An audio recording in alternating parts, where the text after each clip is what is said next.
Hey everyone, welcome back. Ready for another deep dive? Always excited to explore some new ideas. Today we're tackling creativity. We've got this super interesting article.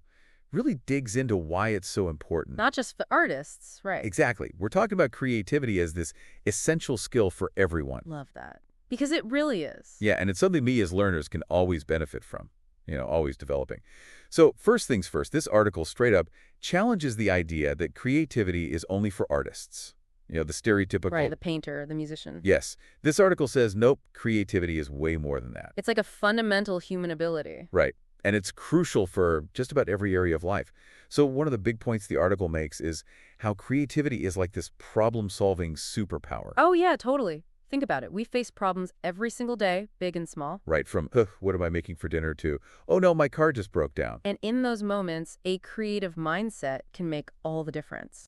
Because it's about finding new ways to approach those problems, right? Not just sticking to the same old routines. Exactly. And the article even gives some examples of using creativity to navigate tricky situations. Fill us in. What kind of examples? Well, one that I thought was really interesting, it talked about using creativity to deal with like unexpected travel delays.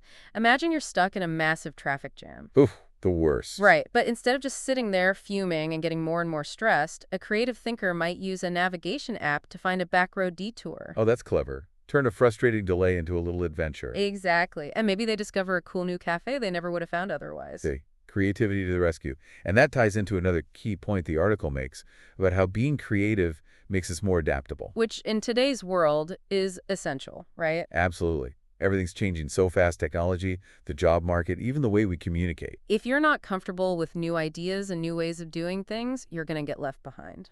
That's true. So thinking about adaptability, I'm curious, has there been a time recently where you had to adapt to something new? And looking back, do you think a more creative approach could have helped? You know what? That's a really good question. Just thinking back to last week, I had to learn a whole new software program for work, and I have to admit, I kind of resisted it at first. I was comfortable with the old one, and learning something new felt like a chore. But if I had embraced that challenge a bit more creatively, maybe seen it as an opportunity to expand my skills. Yeah, you might have enjoyed the process more, right? Exactly, and probably picked it up faster too. It's like creativity is this mental muscle. The more we use it, the stronger it gets. That's a great analogy, and the article talks about specific ways we can exercise that creative muscle. Things like drawing, writing, even cooking. Oh, yeah. It mentions how those activities can actually fuel personal growth.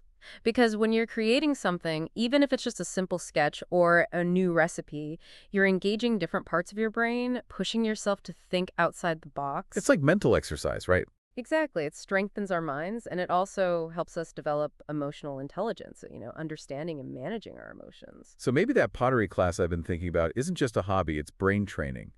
But speaking of training, the article also hinted at something I know is relevant for our learner audience, how creativity plays a huge role in the workplace. Right. It's not just about coming up with catchy slogans or designing fancy logos. It's about innovation. Like coming up with those groundbreaking ideas that can transform entire industries. Think about companies like, well, I'm sure our listeners can come up with a bunch of companies that are known for being incredibly innovative. Oh, yeah. And it makes you wonder if there's something about their company culture that encourages that creativity. The article definitely suggests that. It talks about how creating an environment that encourages experimentation and risk-taking can lead to amazing breakthroughs. So to wrap things up, if we want to tap into that creative potential, where do we even start? Well, I think the key takeaway is that it doesn't have to be anything grand or complicated. Little steps can make a big difference, right? Absolutely. Like, what if you challenged yourself to come up with 10 different uses for a paperclip just to get your brain thinking in new ways? I love that. Or maybe try a new route on your commute. Listen to a different genre of music, anything that shakes things up a bit. So listeners, if creativity is this valuable in so many areas of life, Which we've definitely seen it is. what's one small step you can take today to unleash your own creative potential? That's something to think about. Thanks for joining us on this deep dive into the world of creativity. Keep those minds open and keep on learning. See you next time.